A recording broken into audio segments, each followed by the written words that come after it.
This is tape 3 of the Mrs. Sara Rosenzweig interview. So the liquidation camp, lager, was finally liquidated in 1944. January, in Kamionka. In Kamionka. What happened? Well, when they liquidated, that was the last 100 Jews from Kamionka. And they sent us to Auschwitz. How far is Kamionka from Auschwitz? I don't remember exactly, not too far. Maybe an hour or two or something like that. By train? By train. And we came to Auschwitz by train. They came already, not just us, from Kamionka, from Schrodula also the people. That was, the whole area was liquidated, finished, Judenrein. So we came to Auschwitz. So I came with my father and with my uncle. And they put us, I don't know if that was by train. I think it was by trucks. But I don't remember, really. You cut me on this. I don't remember. I think it was by trucks.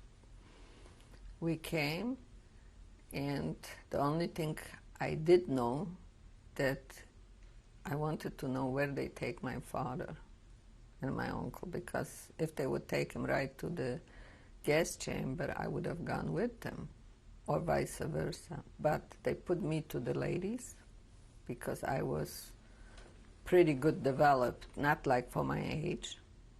And they took my father and my uncle also to camp. Men left, ladies right. And since then, I never heard from my father, not from my uncle. Did you get a chance to say any last words to them? No.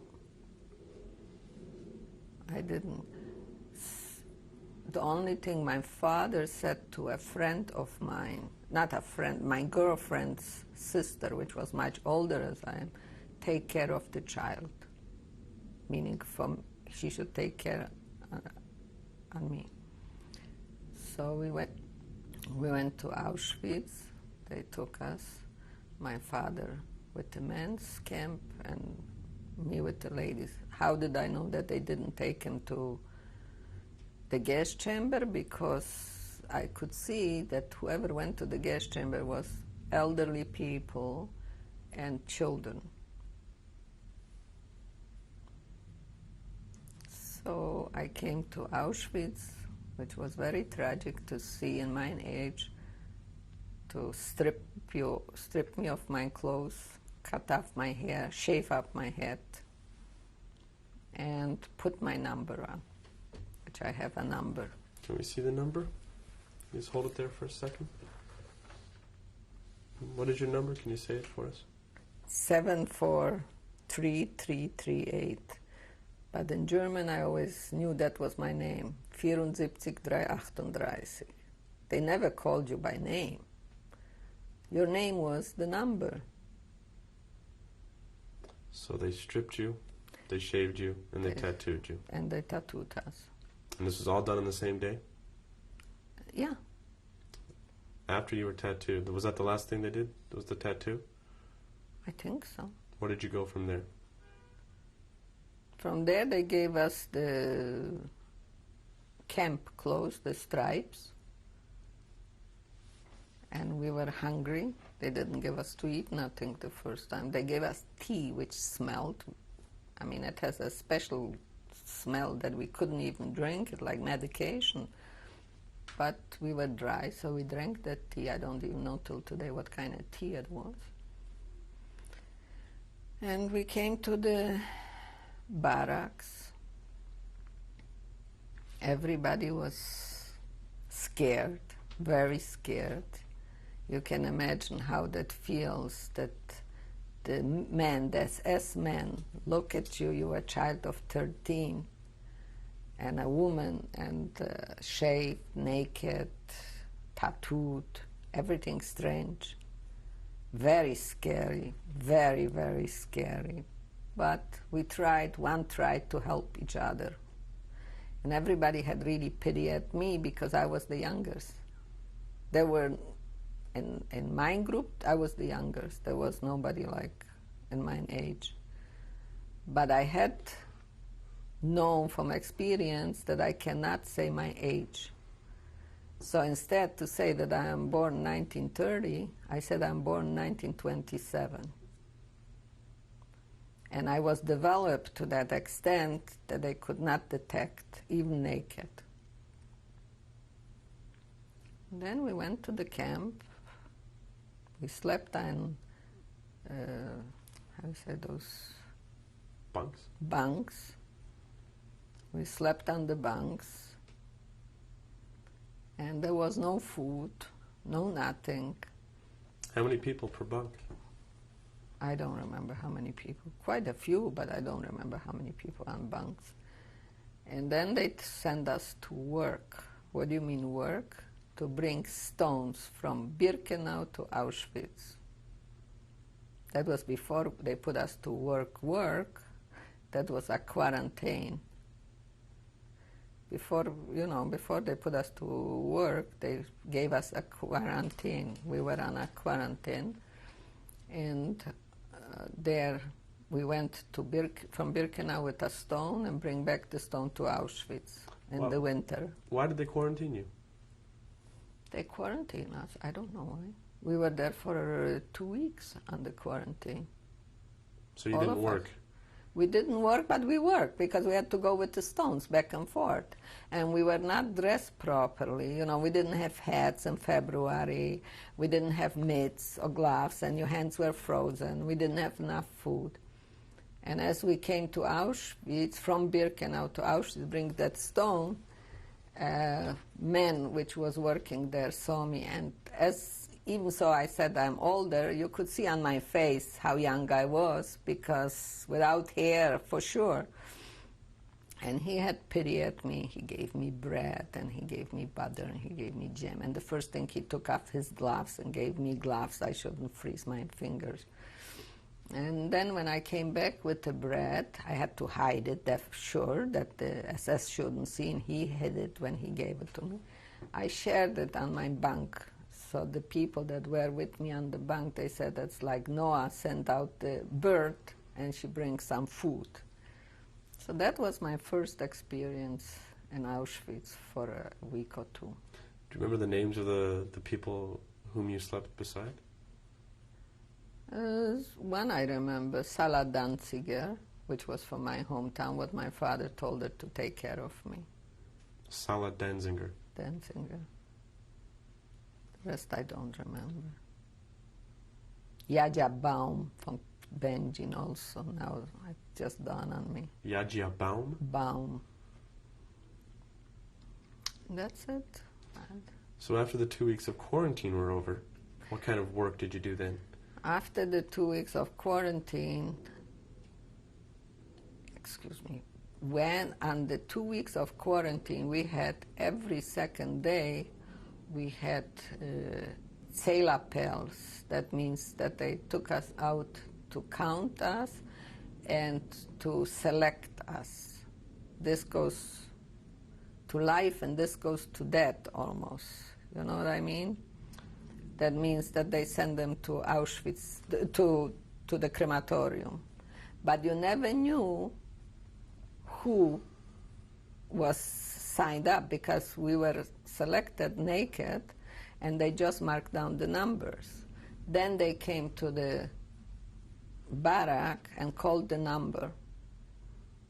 And you know what? We were so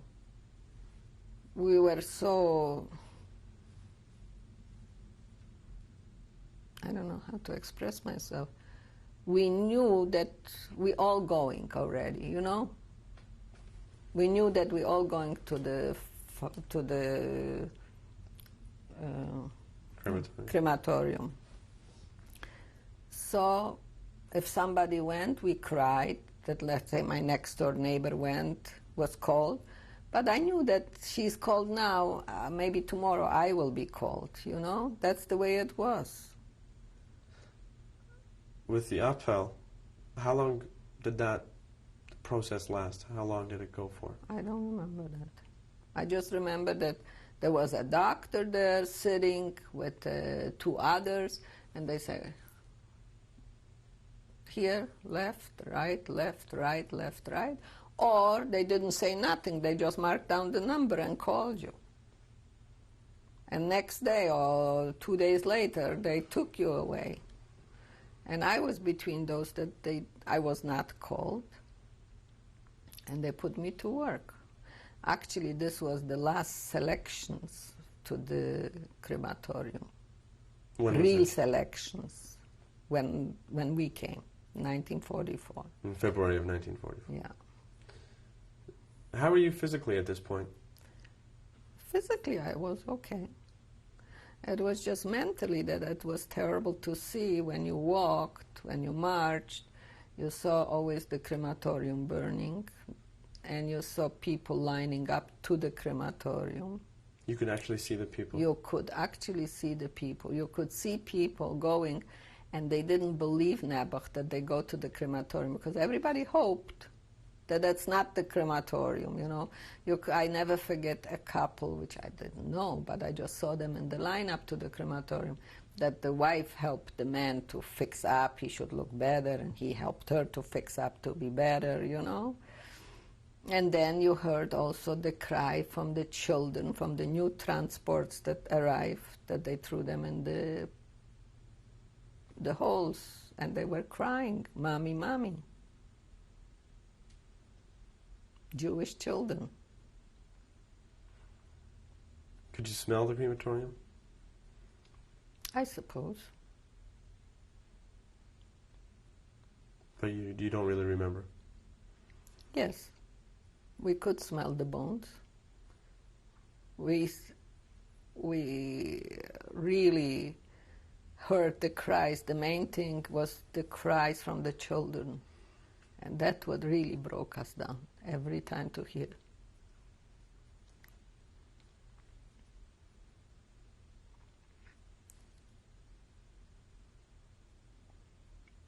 How did you get by? How did you survive through all this anguish at hearing the children cry? I don't know. That's my question too, how I survived.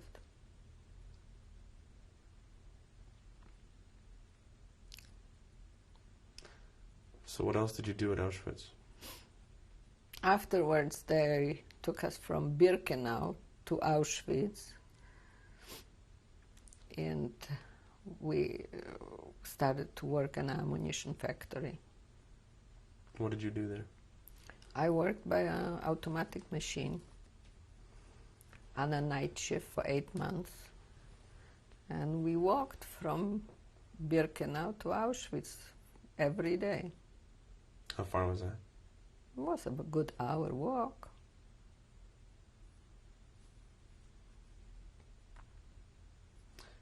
Could you see the town of Auschwitz? No. Auschwitz? No. That was just where the train station was.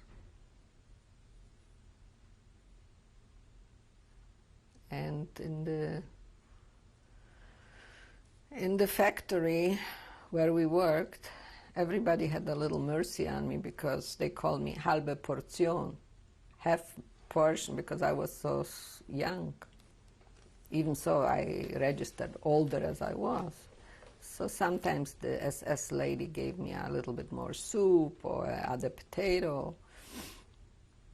And then a man that worked for the staff, which had lost a family or had a family, I don't know, from Litva, he saw me and he had pity on me, and he brought me every time he could a little bit of soup and a potatoes and a piece of soap that I can sell and get some bread, you know. So Do you remember his name? No. No. That was 8 months that I worked steady night shift. Night shift from when to when? From morning till evening, till we came was late, because we took a shower there too in the factory, because they kept the factory clean. There were working Germans there and political prisoners from Germany, from Poland, not just Jews. So they want to keep it clean. So that's the only thing we did have, cleanliness, soon we started to work there, because there were signs, ein Laus, dein Tod. If you have a lice, you get killed, and people had some.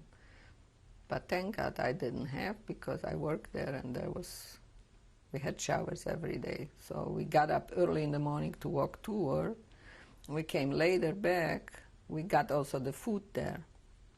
We came later back because we had to take the shower and walk after us. So once you got back from work, what did you do then? Went to sleep. Were there still appels going on at this point? There were appels, but there were no selections anymore, because that was already late in 1944, so they knew that the Russians coming. In the meantime, from our factory, there were 3 girls that gave out powder to blow up the crematoriums, and they got cut. What happened to them? They got hanged. Did you see this? I saw that. Not just me. Everybody who worked had to go through and see how they were hung, how they were hanging. We came from the night shift, so we saw them hanging, and the Germans had a speech, with schmutzige Hände zu der Arbeit zugegangen, meaning that with dirty hands they went to work. That's why because they gave the powder, that's why they were hanged, 3 girls. Do you remember seeing the actual execution taking place? No, we just saw them hanging. When we came from the night shift, they were hanging. How long did they leave the bodies hanging there? I don't remember. At this point in 1944, had you heard any gossip or rumors about the war coming to an end, the Germans losing? Yes, we did hear an effect that whenever we heard, how do you say it? When it blows The siren? When we heard the siren, we were actually very happy, because we knew that they're going to bomb, and we hoped that if they bomb, we will be liberated somehow. So we were hiding under the machines. That's what they told us to do. But we didn't worry about it. We were happy about it. Maybe it will come to an end. Maybe we will survive. So you actually started to believe that you could survive at this point? We always believed that we might survive, because otherwise we wouldn't live. Came the Chagim, came the holidays of Yom Kippur, we fasted there. And the Germans said, how can you fast? You're fasting all year. How can you fast for your holidays? But majority of girls fasted even. Yom Kippur we fasted, most of us. I'm not saying everybody, but most of us. Did you remain religious in your heart throughout all this? Yes, I did. I remained religious all the time, and that may be which kept me going, my belief.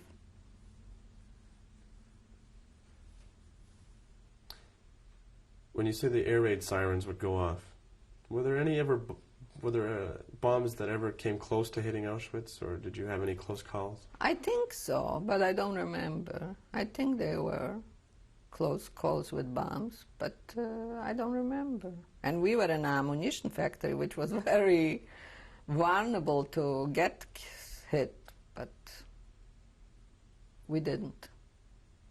Did you notice an escalation in the amount of people going to the crematorium? I don't know. I saw them always lined up, but how much, I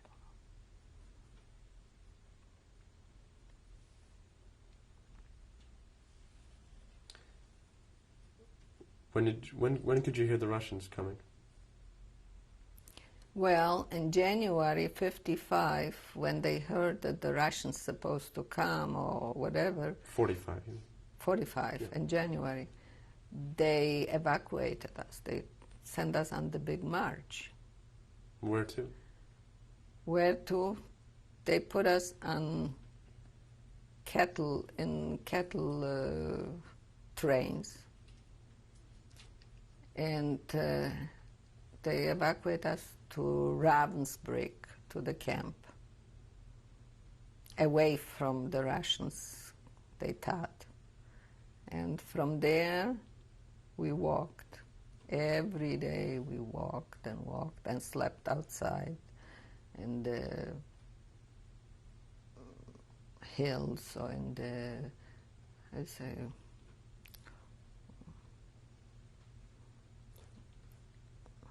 where it's a lot of trees. No? Forest. In forests. This is in January. In January.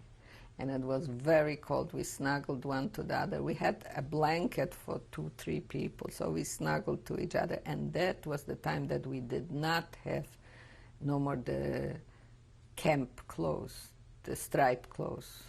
We had civilian clothes because when they evacuate us, they gave us civilian clothes. Maybe they didn't want the Russians, we should be so visible or whatever. So that's how we walked. We walked till, I walked with them till Tauchau by Leipzig. That's a city, a town in Germany. Tauchau by Leipzig? Yeah. How far is that? I don't know. I can't tell you, I don't remember that. When you say you walked all day, was that from sunrise till sunset? Something like that, yeah. And then they gave us raw potatoes to eat or something, whatever they gave us, very little. And we walked and we cuddled to each other. How many people were there? A lot. The whole, what I knew is Auschwitz, but maybe there were more. Some people had understood that they hid out in Auschwitz. We left and they were hiding out till the Russians came. But I didn't understand to do that, so I went with them. What happens if you weren't able to keep up? I mean, walking 10 hours a day. If you couldn't keep up, you were behind and they shot you. And you saw this? Yes. They left you. A fact that my feet were sore because I couldn't walk anymore. And I had nails in my flesh from my shoes. The shoes were torn. And I said, I had a girlfriend, which was to me like a Lagerschwester, and she was much older, and she took care of me. She took care of me in Ravensbrück. I was sick, I forgot to mention this. And she saw that somebody else took my bread, because I couldn't eat, I had tonsillitis. And then when I could eat, I didn't have bread, because somebody stole it.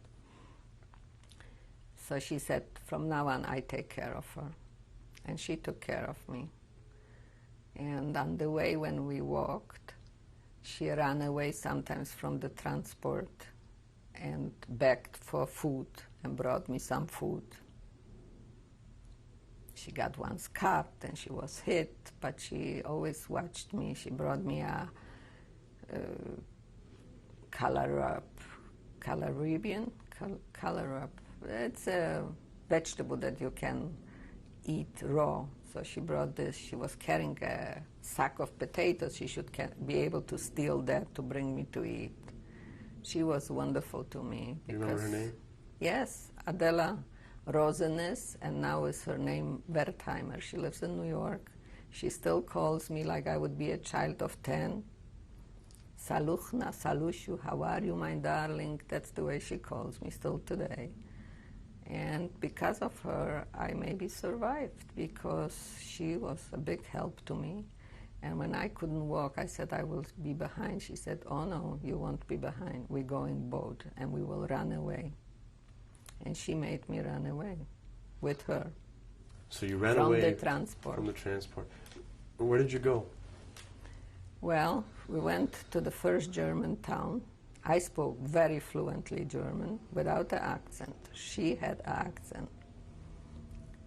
So I was the speaker of the house. And we had to be careful. First of all, we had the numbers on our hands. Second of all, we were dirty. We had lice. Because in the transport, what we could wash was just in the morning with snow. So you undressed halfway and washed in snow in January. You couldn't wash very well, so you got dirty. So we came to the first place, to a German, and he said, "Who are you?" I said, "We are Flüchtlinge from Oberschlesien." That means from where I come. That was not Poland where I come, that was Oberschlesien. "Oh, we have really mercy on you. That's what waits for us. We probably also will have to evacuate when the Russians come. You have to run."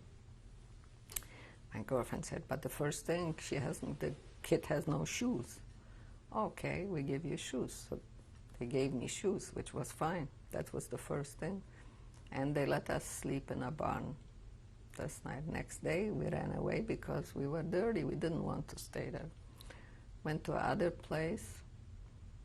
And as we walked, we knew that the transport from where we ran away was also marching the same direction. We came to another German place. They were very nice to us. They had pity. They made a big dinner. And as we sat down to eat, the SS lady from the transport came to eat there too. But she couldn't recognize us. There was thousands of people, and I spoke pretty good German. "From where are you?" "From Oberschlesien." But I was, you can imagine how frightened we were to sit with her to eat. But God was good to us. She got right away a call that she has to go back to the transport because the Russians are coming. So she could not spend the night there. And we remained there. They made us a very nice white bed and clean and everything, but we were dirty, so we asked for clothes. So whatever clothes we got, we threw away our dirty clothes. And we slept there, but always in the morning, before it got light, we ran away because we probably messed up the beds, we were dirty, and we didn't want them to know. So that's the way we were running from place to place till we changed all our clothes and we were clean. So that was the end. We came to a Gutbesitzer. This is a big farm which hires people, and he ran away because he was afraid for the Russians, and he left us, and there were 2 Germans downstairs, and we slept upstairs. At night, we knew that the end is coming. At night, the Russians, two German officers came down there. So the German ladies invited us downstairs to eat and to drink fürs Wohl für unser Land, to the life of our country, with the Germans. But my girlfriend didn't speak because she spoke with the R, and I spoke fluent German. And then we said goodnight, we went upstairs, and they remained with the 2 Germans there. In the morning, the German ladies come up and they said, "Girls, you have to run because the Russians are coming. The Russians, but the Jews, the Russians, they will rape you. They're raping all the young girls." Well, we couldn't say that we're Jewish. We said, you know what, we take our chances. We have no strength to run anymore. We will stay and see. And when the Russians came, they really came this time, because sometimes they say they're coming, they never came. And so that's why we couldn't identify ourselves that we are Jewish. So the Russians came, we didn't know. We were also afraid. Maybe that's true. Maybe they will rape us, we really didn't know. But we saw them, that they're there, and they found weapons downstairs. So when they found weapons, they would shoot the Germans, right? So when we saw the Russians, we went over and we showed our numbers, and we didn't have what to lose. We couldn't run anymore. So if they shoot us, they shoot us. We couldn't run anymore. That was the last thing. The Russians came and we showed them that we're Jewish and that we from the camp. Okay, we'll pause here and we'll pick up on the next tape.